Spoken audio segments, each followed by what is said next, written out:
RCR, la red que comunica y une al Perú. Doctor Ismo, qué gusto saludarlo, muy amable. Buenos días, estimados amigos, señor Hernández, un gusto y un honor estar con ustedes y a disposición, por favor.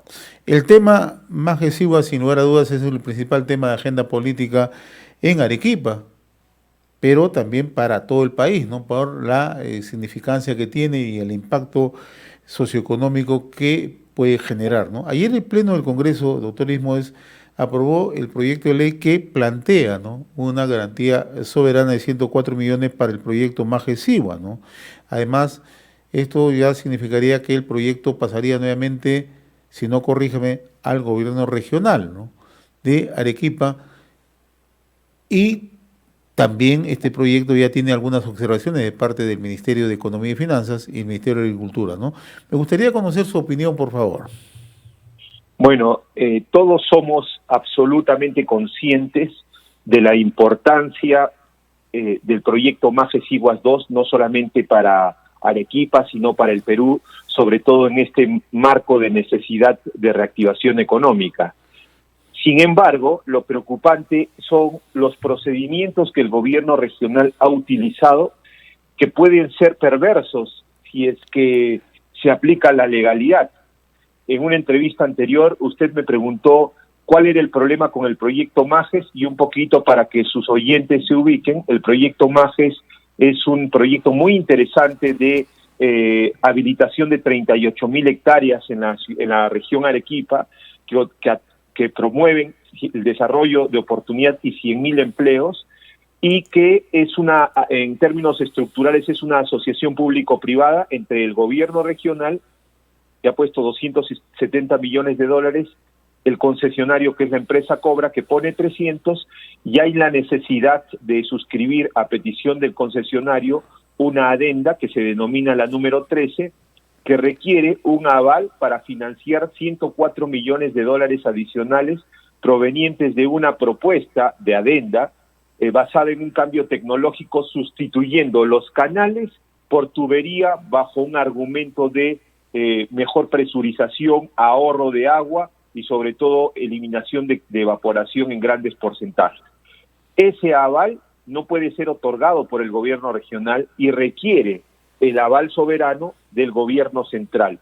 Sin embargo, en vez de ir por el camino de un acuerdo coherente entre el gobierno regional y el gobierno central, el gobierno regional ha promovido una norma, ha promovido la expedición de una ley que apruebe el otorgamiento de ese aval por parte del Congreso.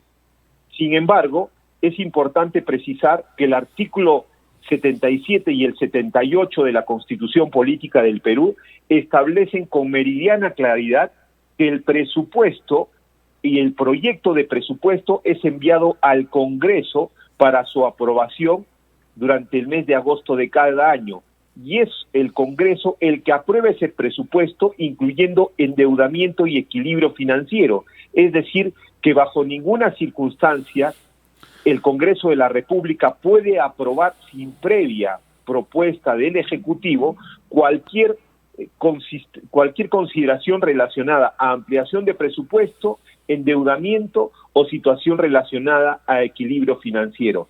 Entonces, el gran problema es que nos enfrentamos a una observación de esa norma porque no se está acatando el artículo 78 de la Constitución Política del Perú. Es decir, se ha utilizado un camino que no es el adecuado. ¿Cuál era la solución más adecuada? Que pase a manos del Ministerio de Agricultura y luego, con toda la consideración del caso, no pierda las prerrogativas que tiene el proyecto como tal. Es que nunca se iban a perder las prerrogativas, señor Hernández, ¿ya? Porque la forma de ejecución del proyecto, cómo se distribuye la tierra, cómo se vende el agua, cómo se estructura el proceso energético, ya están incorporados en el contrato. Es decir, el concesionario es el encargado de todo ese proceso. Y aquí se están diciendo verdades a medias, porque ni el gobierno regional ni el gobierno nacional son los que van a disponer del procedimiento de ejecución del proyecto. Lo único que se está discutiendo en estos momentos, queridos oyentes, es cómo se otorga ese aval. y en segundo lugar, a nuestro humilde criterio y opinión, es el gobierno central el que tuvo una idea ciertamente interesante, que es que además de hacerse cargo de ese aval o de ese financiamiento de 104 millones, ofrecía un tema fundamental para el proyecto Más Exiguas 2, que no es parte del contrato y que es la refacción de la infraestructura hídrica del proyecto Más Exiguas 1, que sirve también al 2 y que requiere de una inversión de más de 350 millones de dólares, y esa inversión no se ha hecho en los últimos 30 años. Esa infraestructura está sumamente deteriorada. Ahora, entiendo por lo que usted nos explica, doctor Ismoes, que este proyecto de ley aprobado ayer en el Congreso en realidad no tiene un sustento real, no forma parte del presupuesto general de la República. ¿Y esto qué riesgo puede generar? Que simple y llanamente el proyecto se paralice. Así es.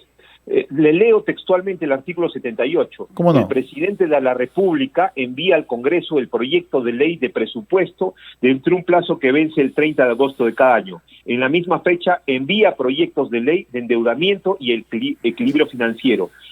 Los préstamos procedentes del BCR no se contabilizan como ingreso fiscal, etcétera. Entonces, solamente, esta es la única norma, la única ley en toda la Constitución que requiere de la propuesta del Poder Ejecutivo, estimado señor Hernández. Entonces, no se están haciendo las cosas bien.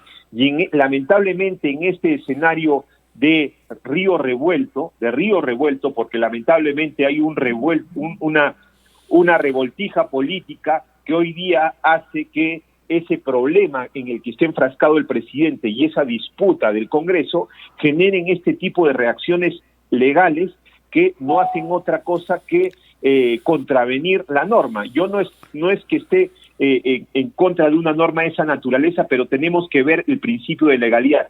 Y en segundo lugar, por enfrascarnos en esta discusión legislativo-ejecutivo, vamos a seguir postergando, vamos a seguir alargando la ejecución del proyecto Más Exiguas 2, cuando lo más fácil, lo más sencillo es buscar un acuerdo consensuado que permita que ambas instancias puedan gestionar la parte de decisión del proyecto, no la ejecución, porque no está a cargo de ninguno, y dos, posibilitar, como hemos propuesto nosotros, o una alternativa parecida o que tenga el mismo efecto, posibilitar un organismo autónomo, una unidad ejecutora a cargo de ambas instancias, con participación de la sociedad civil, y el asunto queda resuelto, no generando esta disputa política por un lado y constitucional por el otro. Ahora, ya se conocen, hoy la prensa en Lima informa de las observaciones que se plantearían tanto del Tesoro Público, de parte del Ministerio de Economía y Finanzas y del Ministerio de Agricultura, ¿no? Entonces, ¿cuál va a ser el futuro de este proyecto? Porque los plazos ya... Sí, a mí me apena mucho que por esta disputa y protagonismo político del gobernador y de sus consejeros, y la poca capacidad de escucha y la politización del tema, y decir que las tierras se las van a llevar y las van a vender a los... El tema de la venta no está en discusión hoy día. Ese es un tema que está en el contrato. El tema está en la ejecución y en este financiamiento. Entonces, lo que me apena es que probablemente, ojalá me equivoque, estemos ante una postergación más del proyecto Más Exiguas, que a mi humilde entender es un gatillador, un disparador absolutamente potente para la reactivación económica del sur del país. Ya no hay otra salida ya, o sea, estamos con los plazos ya al borde. Ya estamos con los plazos al borde. Esta norma va a ser observada por el Ejecutivo cuando llegue allí, y nuevamente enfrascados en esta imposibilidad por no querer escuchar. Muy bien, doctor Javier Ismoes, yo le agradezco infinitamente esta comunicación, ¿no? Y seguramente vamos a estar conociendo mayores detalles en las próximas horas, ¿no? Y debo decirle algo, ¿no? Esta es una norma trascendente, este es un proyecto trascendente, ¿no? Trasciende más allá de Arequipa, como usted bien lo enfatizaba al inicio de la conversación, ¿no? Pero que siento que no forma parte de una agenda nacional prioritaria, ¿no? Y es por eso que tiene estos vaivenes, ¿no? Y no ha tenido la atención necesaria. Estamos más enfrascados en el tema político, en el día a día, en los problemas que confrontan al Ejecutivo con el Legislativo, en las denuncias de colaboradores eficaces, pero este es un tema que casi pasa desapercibido, pero no debería pasar desapercibido por la trascendencia que tiene y además por el impacto que tendría. Y si perdemos esta oportunidad, en definitiva, vamos a seguir viendo cómo pasan el tiempo, pasan los años y no se puede cristalizar el proyecto, ¿no? Si me permite, señor Hernández, ¿Cómo no? Todos los proyectos de reactivación están postergados, están dejados de lado, no forman parte de una agenda. El tema de la reactivación del norte está en una situación compleja, el tema de cómo reactivar la economía peruana a través de la inversión pública y el fomento de la inversión privada no son prioritarios. Solo en Lima, señor Hernández, solo en Lima, porque la estadística es una estadística centralizada, solo en Lima en estos meses se han perdido 1.800.000 empleos en los últimos 2 meses. Solo en Lima. Y multiplique eso por el doble. Cerca de 3-4 millones de personas están sin empleo hoy día, y hay un estudio del Banco Mundial que nos indica que por cada pérdida o caída en el Producto Bruto Interno, un promedio de 450.000 personas bajan hacia la línea de pobreza. Más importante que esa discusión absurda, que estos escandaletes, es que la gente tenga empleo, tenga proyección, tenga desarrollo económico, que es lo que al final en lo que al final se resume el rol del Estado. El Estado regional, nacional, congresal está hecho para mejorar las condiciones de vida de los ciudadanos. Por eso tenemos Estado. Muy bien, doctor Javier Istmo, yo le agradezco la comunicación con RCR, Red de Comunicación Regional, directamente desde Arequipa. Muy amable, gracias. Muy gentil y un saludo a todo el Perú. Muy amable. RCR, la red que comunica y une al Perú.